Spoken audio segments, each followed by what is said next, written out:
Pemirsa Metro TV Lampung, kembali lagi bersama saya Kristi dan juga masih bersama dengan Kolonel Marinir Nawawi. Oke, Komandan. Tadi kan kita sempat membahas ada keterlibatan warga sekitar Kesatrian nih. Apakah ada edukasi dan juga sosialisasi tersendiri dari Brigif 4 Marinir BS terkait ketahanan pangan ini, Komandan? Betul sekali Mbak Kristi. Jadi memang pada saat awal-awal kan kita sendiri juga istilahnya terbatas banget ya masalah ketahanan pangan ini.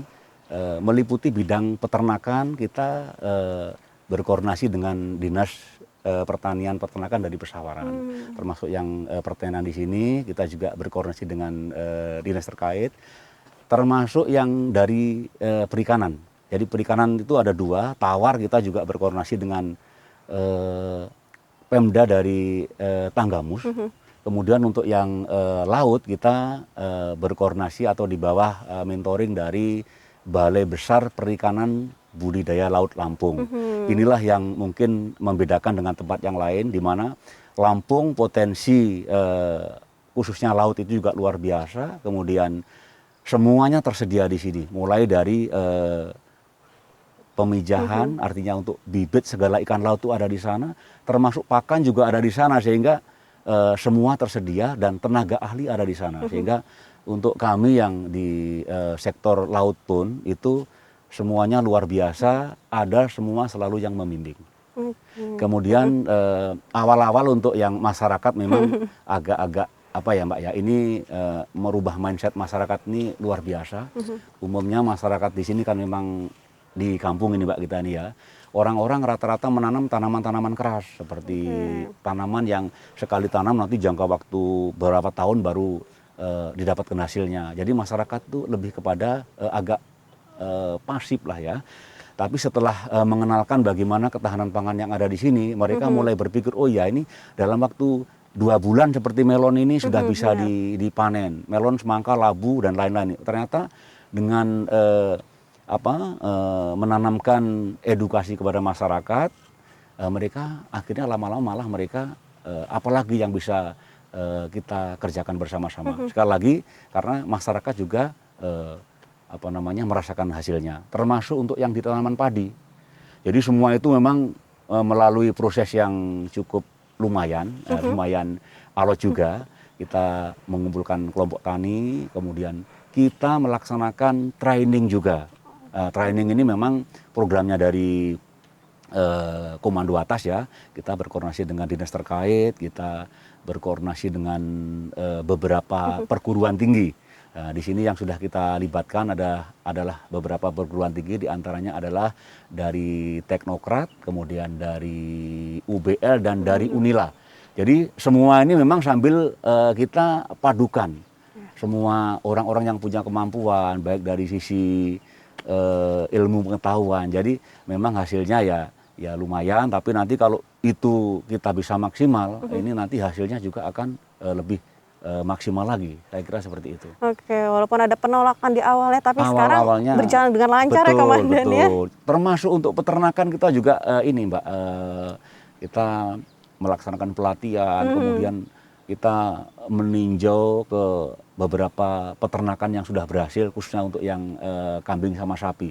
Itu sama awalnya. Jadi yang selama ini mungkin termasuk kita sendiri, sekarang ini untuk ternak kambing dan sapi kita juga sudah dapat memanfaatkan pakan-pakan yang sifatnya fermentasi, sehingga tidak tiap hari yang selama ini orang kan harus merumput, ini sekarang tidak. Jadi sekali membuat untuk fermentasi itu bisa sampai 2 bulan bahkan sampai 3 bulan, sehingga ternyata banyak tenaga yang bisa kita hemat. Nah itulah yang selama ini tidak pernah kita pikirkan, apalagi masyarakat yang selama ini benar-benar hanya otodidak ataupun manual, sehingga dengan adanya ilmu pengetahuan ini nantinya harapan kami ini adalah edukasi dan masyarakat atau satuan kami prajurit juga menerapkan itu, dan masyarakat sekitar kita juga bisa menerapkan itu.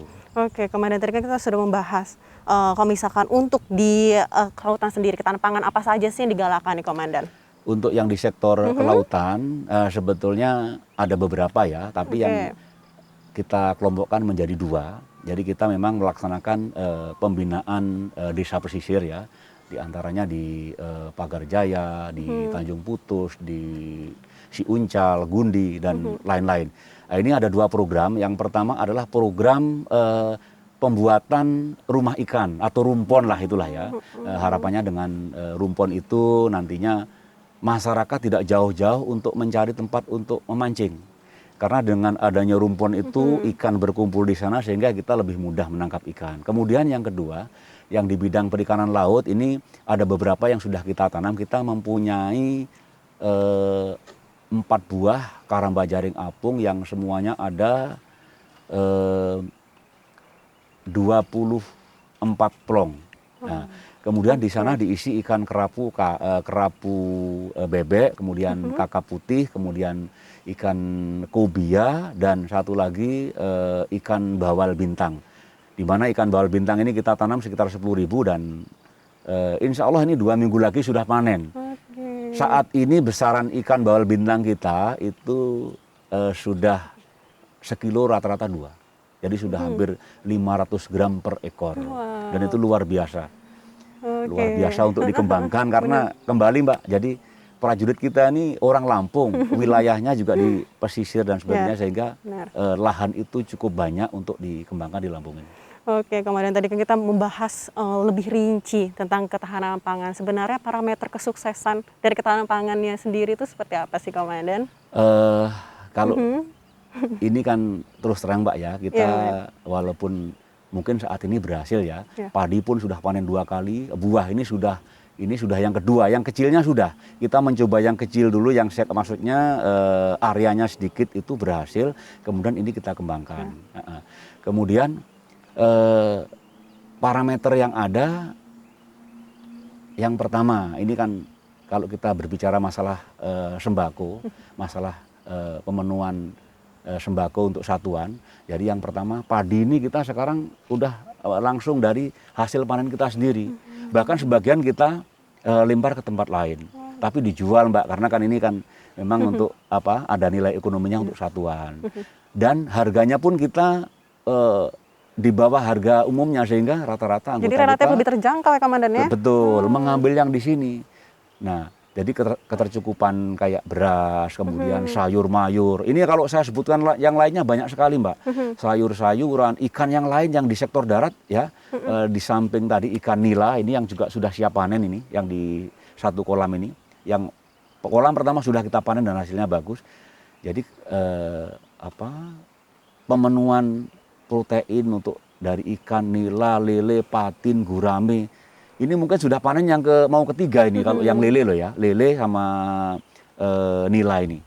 Makanya ya itulah beberapa inilah ya. Jadi alhamdulillah sampai dengan saat ini, berarti kalau anggota kita sehat berarti pemenuhan atau asupan gizinya juga bagus. Saya berharap itu dari ketahanan pangan yang ada ini. Itu salah satu indikator yang inilah ya. Kalau kita melihat beberapa satker lain bersakit, apalagi pada masa pandemi COVID ini, alhamdulillah pada saat ini saya berpikir positif saja.